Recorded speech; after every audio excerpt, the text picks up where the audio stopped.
আমার এই ভিডিওটা যার 3 মিনিট ধৈর্য ধরে দেখার ক্ষমতা আছে বা সাহস আছে সে দেখবেন, নয়তোবা স্কিপ করে চলে যেতে পারেন, দরকার নেই এই ভিডিওটি দেখার। ভিডিওটি একটি তথ্যবহুল ভিডিও এবং খুব গুরুত্বপূর্ণ। পিবিআই ও আরজে কিবরিয়া একসাথে একটি অনুষ্ঠান প্রচার করেছে কিবরিয়া আরজে ইউটিউব চ্যানেলে। অনুষ্ঠানটির মূল উদ্দেশ্য ছিল তথ্য প্রদান এবং সংগ্রহ করা।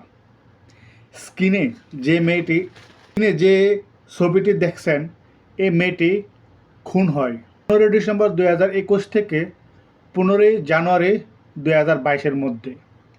এই মেয়েটিকে খুন করে 3 খণ্ড করে ফেলে পরে ফরিদপুর, সাভার, দামরাইল ফেলে রাখে।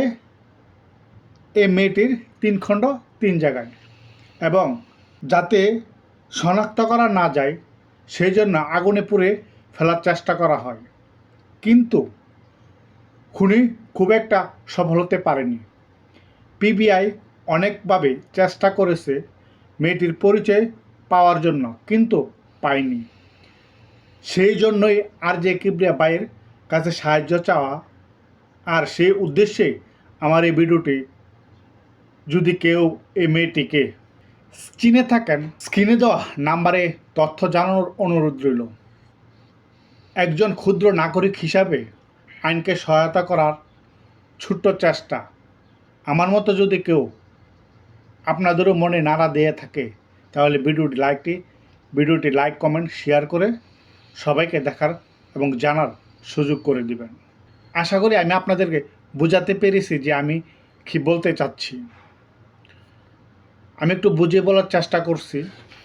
একটা মেয়ে খুন হয়, মেয়েটিকে খুন করে 3 খণ্ড করে 3 জায়গায় ফেলে রাখা হয়। পিবিআই অনেক চেষ্টা করার পরেও যখন কোনো সফলতা পাচ্ছিল না, তখন তথ্য প্রযুক্তি যুগে অনলাইন জগতে সহায়তা চান আরজে কিবরিয়া ভাইয়ের কাছে পিবিআই সংস্থা। আর এই পিবিআই সংস্থা এবং আরজে কিবরিয়া ভাই একসাথে মিলে একটি অনুষ্ঠান করে এবং দেশের সচেতন নাগরিকের কাছে সহযোগিতা কামনা করে স্ক্রিনে দেওয়া যে মেয়েটিকে দেখতেছেন, এই মেয়েটিকে যদি কেউ চিনে থাকেন, তাহলে স্ক্রিনে দেওয়া নাম্বারে তথ্য জানানোর অনুরোধ করা হয়েছে। আশা করি আপনাদেরকে বোঝাতে পেরেছি। ভালো থাকবেন সবাই, ধন্যবাদ।